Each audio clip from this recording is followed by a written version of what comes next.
Assalamualaikum, anda sedang menonton Sekilas Fakta 8 Mac 2023 bersama saya Pia Enadia.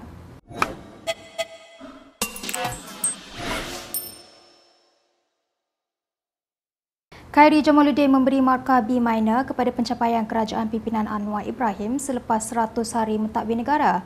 Dalam podcast bersama bekas Ketua Penerangan UMNO Syahril Hamdan, Khairi memuji sejumlah menteri dari PH namun mengkritik sebahagian menteri dari UMNO, termasuk Timbalan Perdana Menteri Ahmad Zahid Hamidi. Dia menyifatkan Presiden UMNO itu yang berdepan perbicaraan rasuah di mahkamah sebagai beban politik buat Perdana Menteri. Tanpa mengulas lanjut, dia berkata, B adalah markah yang bagus buat sebuah kerajaan yang mana Timbalan Perdana Menteri adalah Zahid. Menyifatkan prestasi Kabinet sebagai tidak konsisten, Khairi berkata terdapat menteri yang bagus dan ada juga yang tidak menyela. Memuji Anwar kerana mengekalkan kestabilan politik, Khairi berkata, Anwar berjaya menunjukkan dirinya sebagai ahli politik berideologi tengah dan kiri menerusi Belanjawan 2023. Berkenaan prestasi Kabinet Anwar, Khairi memuji beberapa menteri dari PH termasuk Menteri Ekonomi Rafizi Ramli dan menurutnya memiliki beberapa idea yang baik. Khairi turut memuji Menteri Pengangkutan Anthony Loke yang disifatkannya seorang yang kuat bekerja. Dalam pada itu, Khairi mengecam Presiden UMNO dan timbalannya susulan pengecualian yang diberikan kerajaan terhadap parti. Dalam sebuah video, Khairi menjelaskan keputusan Menteri Dalam Negeri untuk menggunakan Seksyen 70 Akta Pertubuhan 1966 menunjukkan bahawa RAS memutuskan keputusan UMNO tidak mempertandingkan jawatan Presiden dan timbalan adalah tidak sah.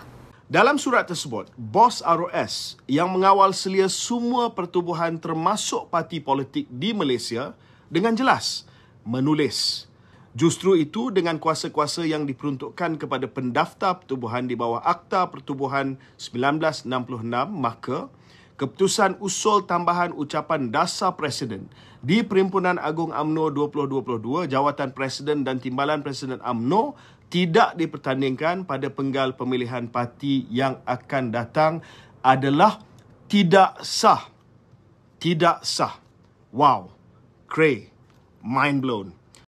Perhimpunan Agung UMNO pada 13 Januari lepas meluluskan usul untuk menghalang jawatan Presiden dan timbalan daripada dipertandingkan. Setiausaha Agung parti itu Ahmad Mazlan kemudiannya berhujah bahawa ia tidak menyalahi undang-undang kerana sudah ada duluan. Your right to choose Presiden dan timbalan Presiden has been robbed by this bogus usul yang dibuat oleh bahagian Mat Hassan. Dahlah tak malu buat usul nak melindungi ketua sendiri, siap boleh langgar perlembagaan parti sendiri. Wow. Yang ada di atas, Presiden dan timbalan Presiden menjadi kasta untouchable. Tak boleh disentuh atau dicabar. Ini tak nak buat corrective measure ataupun tindakan pembetulan, tapi bergantung harap ihsan Menteri dari PKR untuk halalkan tindakan yang tidak sah. Malu betul. Presiden dan timbalan Presiden tidak dapat mandat daripada ahli tapi kekal berkuasa kerana ihsan daripada Menteri PKR. Is this what UMNO is now? Dalam respons segera, Ketua Penerangan UMNO Hisham Jalil meminta Khairi untuk meneliti segala dokumen melibatkan ROS berkaitan UMNO sebelum memberi sebarang komen. Dia kata dalam Akta Pertubuhan itu salah kononnya. So saya nak cakap satu lagi, kalau dia tahu undang-undang, dalam Malaysia ni ada satu lagi dokumen undang-undang, nama dia Perlembagaan Malaysia. Dalam Perlembagaan Malaysia, perkara 10, artikel 10 adalah dinyatakan kebebasan berpersatuan ataupun freedom of association. Apa maksud kebebasan berpersatuan ni? Maksudnya setiap pertubuhan dan persatuan itu adalah bebas dan berhak untuk menentukan keputusan dan hala tuju perjalanan pertubuhan masing-masing. So maksudnya kalau UMNO ingin bawa satu usul supaya jawatan Presiden dan timbalan Presiden itu tidak dipertandingkan, maka kita boleh bawa kepada ahli-ahli kita untuk menentukan sama ada perkara ini sah atau tidak. Dan siapa yang boleh menentukan perkara ini? Yang boleh menentukan perkara ini adalah Perhimpunan Agung UMNO lah. Sebab Majlis Tertinggi betul boleh buat keputusan. yang mewakilkan apa orang kata perwakilan-perwakilan UMNO, tetapi lebih tinggi daripada majlis tertinggi adalah Perhimpunan Agung UMNO, sebab kat situ perwakilannya lebih ramai. Sebab itu katakan bila kita nak pindah perlembagaan, majlis tertinggi tak boleh pindah perlembagaan, ia kena dipindah oleh Perhimpunan Agung UMNO. So sebab itu Perhimpunan Agung UMNO ini adalah majlis mesyuarat yang tertinggi untuk membuat sesuatu keputusan. Berita seterusnya, bekas Perdana Menteri Najib Razak sedang mengikuti kursus pasca siswazah di penjara Kajang.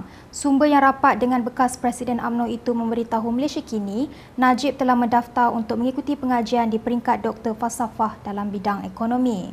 Terdahulu akhbar berbahasa Cina Xinqiu Daily memetik Menteri Dalam Negeri Saifuddin Nasution Ismail berkata, mengikut SOP, Najib akan dibenarkan melanjutkan pelajaran. Namun katanya, Najib tidak akan diberikan akses internet atau komputer riba. Ditanya mengenai hantaran di media sosial yang dikaitkan dengan Najib sedangkan tidak mempunyai akses internet, Saifuddin berkata ia bukan isu kerana itu dilakukan oleh pasukan medianya. Najib sedang menunggu keputusan Mahkamah Persekutuan berhubung permohonannya untuk menyemak semula sabitan kes SRC. Pada 28 Februari lalu, panel 5 hakim menangguhkan keputusan dan akan memaklumkan mengenai keputusan selewat-lewatnya pada 31 Mac ini. Pemuda Amanah mohon Pertimbangan Agung supaya menarik gelaran Tan Sri yang dianugerahkan kepada Presiden PAS Abdul Hadi Awang. Menurut Naib Ketua Pemuda Amanah Abbas Salimi Azmi, Hadi menunjukkan sikap biadab dan tidak menghormati titah Seri Paduka serta Raja-Raja Melayu. Seharusnya sebagai seorang senior politician, seorang yang berimejkan Islam, seorang yang bertitlekan Tuan Guru, sama-sama membina negara, sama-sama membantu untuk memulihkan keadaan negara demi rakyat, bukan gila kuasa yang mahu menjatuhkan kerajaan. Lebih tambah biadab lagi, dia kata tidak ada siapa yang boleh menghalang jika berlakunya pertukaran kerajaan. Sedangkan titah tuanku sendiri yang meminta supaya semua ahli parlimen, semua ahli politik menumpukan kepada pembangunan negara. Tetapi Haji Hadi ini sangat biadab kepada ke bawah duit tuanku, sanggup mengeluarkan kenyataan di mana tidak ada siapa pun yang boleh menghalang jika nak berlaku pertukaran kerajaan. Justru dalam memorandum ini, kami nyatakan juga, kami mohon ke bawah duli tuanku untuk mempertimbangkan permintaan kami supaya ditarik balik gelaran Tan Sri yang telah dianugerahkan kepada Haji Hadi ini pada tahun yang lepas. Abbas merujuk kenyataan Hadi baru-baru ini yang mengakui bahawa usaha sedang dilakukan untuk menjatuhkan kerajaan. Hadi berkata bahawa perubahan kerajaan merupakan satu perkara yang biasa dalam politik dan adalah dibenarkan dalam negara demokrasi. Speaker Dewan Rakyat Johari Abdul hari ini mengarahkan Ahli Parlimen Pendang Awang Hashim keluar dari Dewan selama 2 hari. Ia selepas Awang berulang kali mengganggu sesi pengulungan usul Belanjawan 2023 oleh Menteri Hal Ehwal Ekonomi Rafizi Ramli walaupun menteri itu tidak memberi laluan kepadanya untuk mencelah. Terdahulu dalam ucapan Rafizi, Awang dan beberapa ahli Parlimen PN cuba mengganggu ucapannya. Meskipun diberi amaran oleh Speaker bahawa mereka akan diarahkan keluar jika tidak menghiraukan amaran itu, namun ia tidak diendahkan.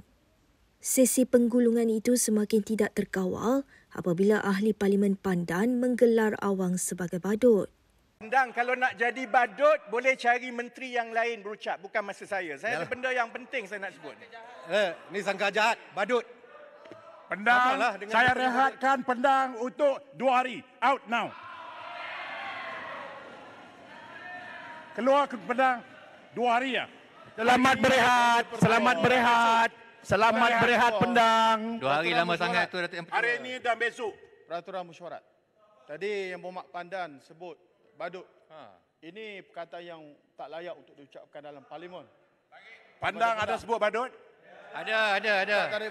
Saya tak dengar. Saya ada sebut badut. Tapi berbanding dengan segala percakapan yang dihumbankan kepada kami sepanjang ini, badut itu lebih baik. Menteri, tarik balik Menteri. Sangkaan Tarik jahat. balik. Saya tarik balik Pendang sebagai badut. Tarik balik, settle. Pendang 2 hari. Out. Pendang 2 hari. Hari ini dan besok. Pendang 2 hari. Silakan Menteri.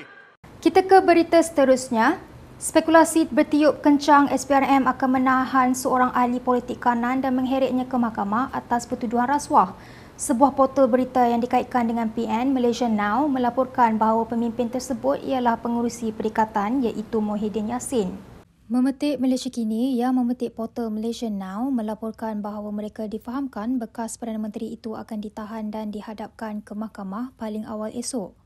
Malaysia Kini tidak dapat mengesahkan dakwaan ini. Malaysia Kini sudah menghubungi pembantu Muhyiddin dan masih menunggu maklum balasnya. Terdahulu, terdapat spekulasi SPRM menggeledah sebuah rumah yang dikaitkan dengan seorang ahli politik kanan. Bagaimanapun, perkara itu tidak dapat disahkan dengan badan anti rasuah tersebut. Malaysia Kini juga tidak dapat mengesahkan spekulasi Muhyiddin akan ditahan malam ini. Berikut beberapa lagi ringkasan berita untuk hari ini.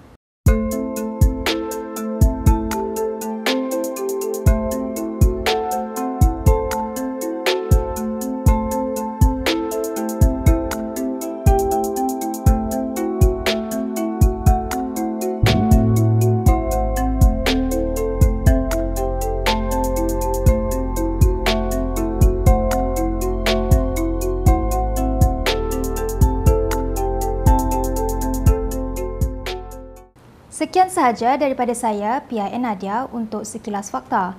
Untuk lebih banyak berita, anda boleh melayari kinitv.com. Anda juga boleh mengikuti kami di Instagram, Twitter, YouTube dan Facebook.